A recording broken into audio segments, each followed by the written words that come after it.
everybody, I'm Clifford Stummy, the Pop Song Professor, and welcome to my channel where we make English class awesome by talking about song lyrics. Today we're talking about Parents by YUNGBLUD, and I'm gonna be completely honest with you, YUNGBLUD kinda creeps me out. The guy always looks like he's about ready to kill somebody to me, but that's cool. Let's talk about what he has to say in this song. Let's go ahead and jump into verse 1. I was born in a messed up century, the 1900s. Wait. Yep, nope, that was accurate. I second-guessed myself because he looks so young. I thought he might still be a child, but no, he was born in the 1900s. My favorite flavored sweets are raspberry amphetamines. I bought a car, Beretta, age 16. Beretta's a type of Chevy. I brushed my teeth with bleach because I ain't got time for cavities. Who does? My daddy put a gun to my head. Okay. Said, if you kiss a boy, I'm gonna shoot you dead. So I tied him up with gaffer tape and I locked him in a shed. Then I went out to the garden and I effed my best friend. Well, that started out sweet. I mean, minus the amphetamines.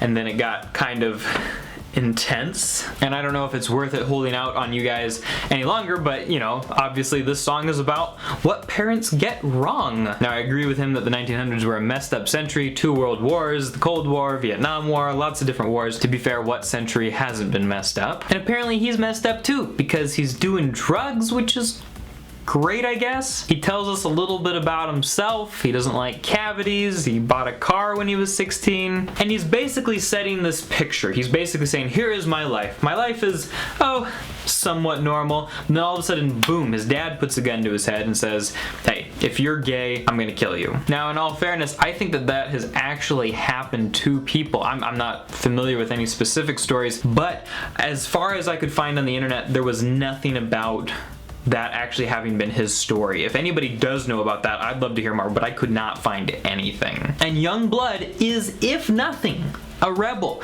And so he immediately ties up his dad and then goes and has gay sex with his friend. And what is the point of this verse?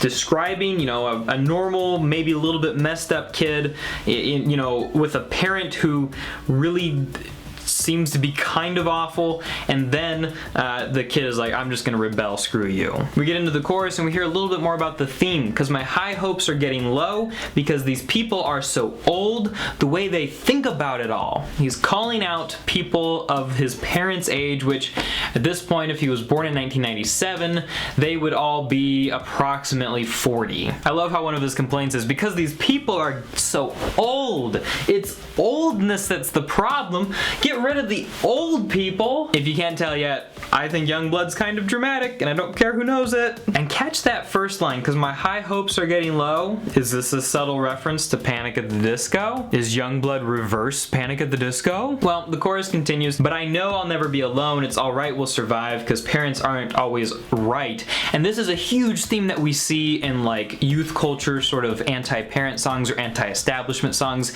It's this idea of we, but I know I'll never be alone, it's alright, we'll survive. It's not I'll survive, I'm gonna make it on my own, because he still has that need of community, and minus the community of parents and, you know, feeling like they're on his side, he, like many young people, immediately goes to his peers. We'll be alright because we'll figure this out together. And then that last line, because parents ain't always right.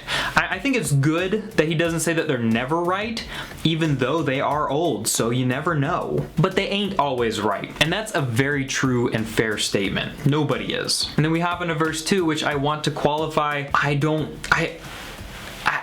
don't think this is a true story either. I don't know if anyone can survive having a toaster thrown into their bathtub, but if they can, again, I can find nothing about this actually being YUNGBLUD's story. So he sings, put a toaster in my bath, watch my mom and dad laugh, see 1,000 watts go through the sun they wish they never had. They told me casual affection leads to sexual infection, but it's hard to get an erection when you're so used to rejection. Now, it really does sound like he and his parents have had some sort of a falling out based on his sexual preference.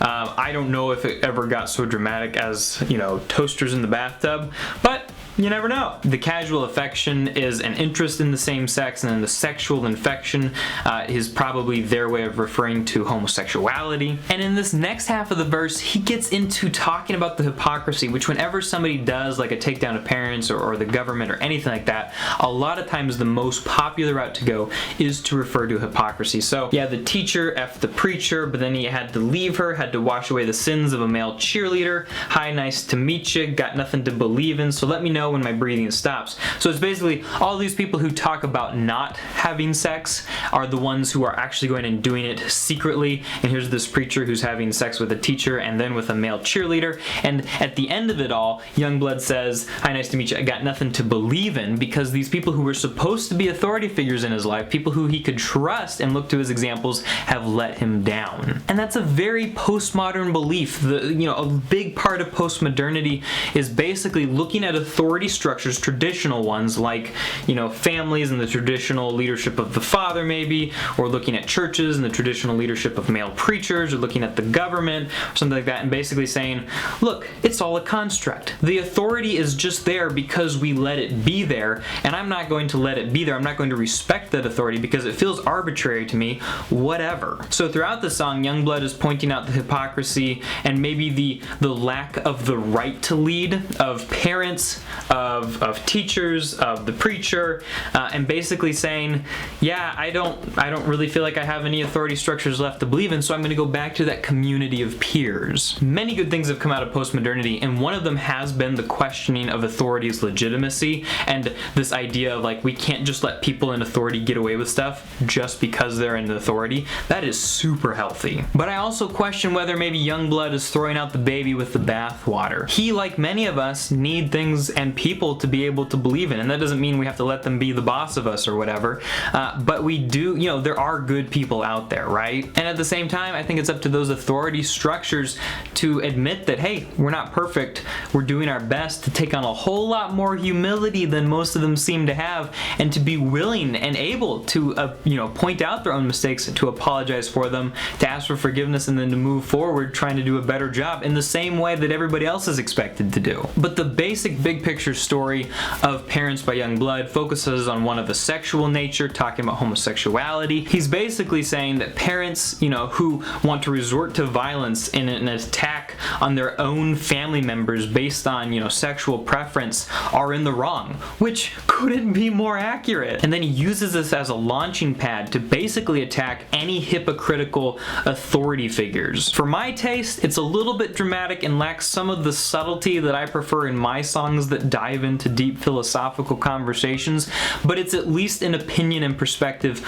worth listening to, considering, and then evaluating. But maybe one of the most important things he says as he talks about, his high hopes are feeling so low, at the end of verse 2, so let me know when my breathing stops. And it's this like lack of feeling, this lack of trust has emptied him from feeling both good and bad things as like a self-defense mechanism. And he's basically saying, all right, well, I'm just gonna live out my life until I die, whatever, I guess. And I just want to say that if you feel like you're in a similar situation where authority figures have failed you and you're not really sure what to trust, and so you've kind of receded into yourself a little bit as sort of like that defense mechanism, there are people that you can trust. But yeah, there's no one that you can trust to be perfect. If you can find somebody who you feel like you can trust most of the time and who is able to acknowledge their mistakes and apologize the rest of the time, you need to stick around that person. And if you haven't found them yet, it might be that you need to become that person or to keep looking. For me, that's my personal takeaway from Parents by Youngblood. Maybe not necessarily the one that he suggested, but if you guys want to keep watching, you can check out Apologize by Grandson, Nightmare by Halsey.